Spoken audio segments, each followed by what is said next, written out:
let's continue. Rippin' darts.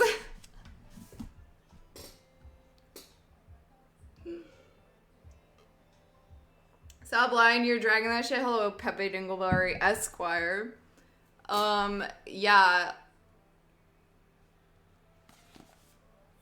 Dragging these nuts on your face.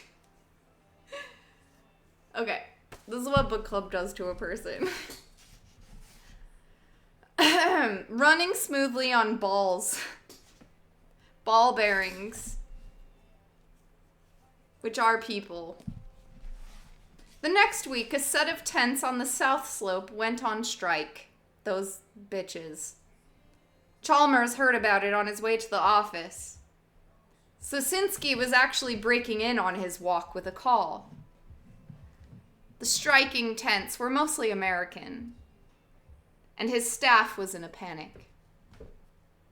They've closed the stations and aren't allowing anyone off the trains, so they can't be controlled unless their emergency locks are stormed.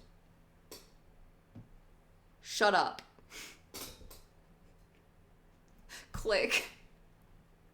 Frank went down the South Piste to the striking tents, ignoring Slusinski's objections. In fact, he ordered several of the staff down to join him. A team from Sheffield Security was standing in the station, but he ordered them to get on the train and leave. And after a consultation with the Sheffield administrators, they did. At the passage lock, he identified himself and asked to come in alone. They let him through. He emerged in the main square of another tent, surrounded by a sea of angry faces. "Kill the TVs," he suggested. "Let's talk in private." They killed the TVs. It was the same as in El Paso. Different accents, but the same complaints. His earlier visit gave him the ability to anticipate what they were going to say it before they did. He watched grimly as their faces revealed how impressed they were by his ability.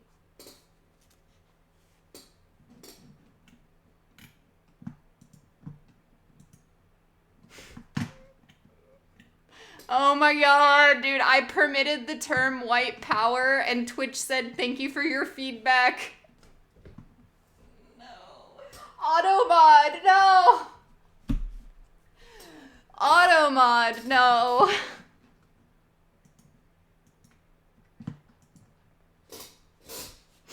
It was about the context. Okay, they killed the TVs. It was the same as in El Paso. Different accents, but the same complaints. His earlier visit gave him the ability to anticipate what they were going to say. To say it before they did. He watched grimly as their faces revealed how impressed they were with his ability. As their faces revealed how impressed they were with his ability. They were young. "Look, it's a bad situation," he said, after they had talked for an hour. "But if you strike for long, you'll only make it worse. They're gonna send in security.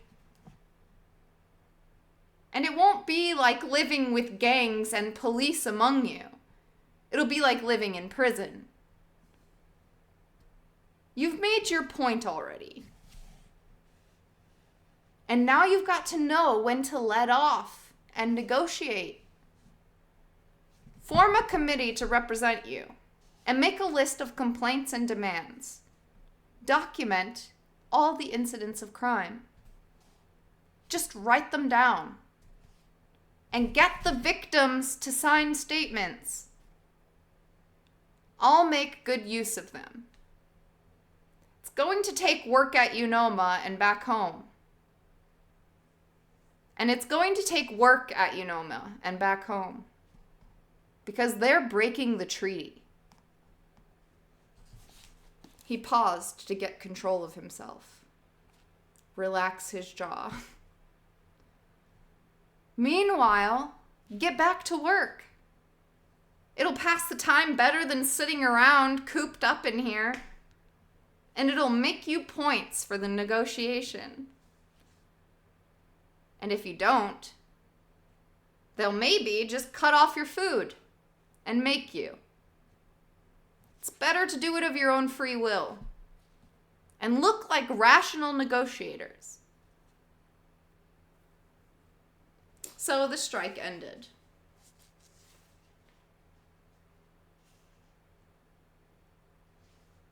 They even gave him a ragged round of applause when he went back out into the station.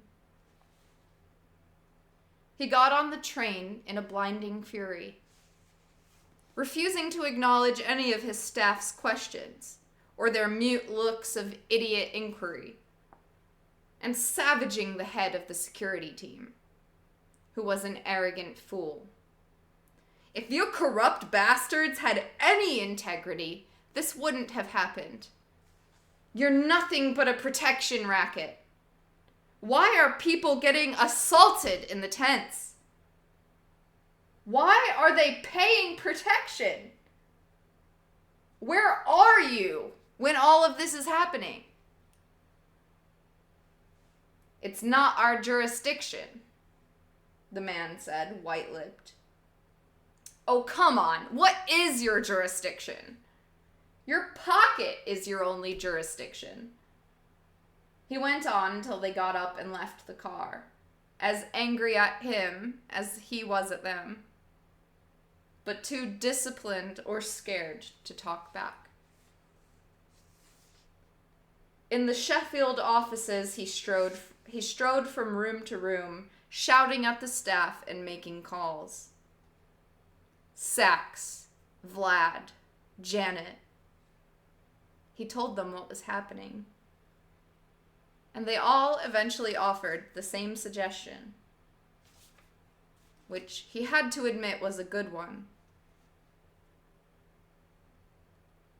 He would have to go up the elevator and talk to Phyllis. See if you can manage the reservations, he said to his staff. The end. We're going to go up the elevator car and talk to Phyllis, who we have not seen since, like, part 2. But she's... See, everyone's scared of old commie Arcady, but I'm scared of Phyllis.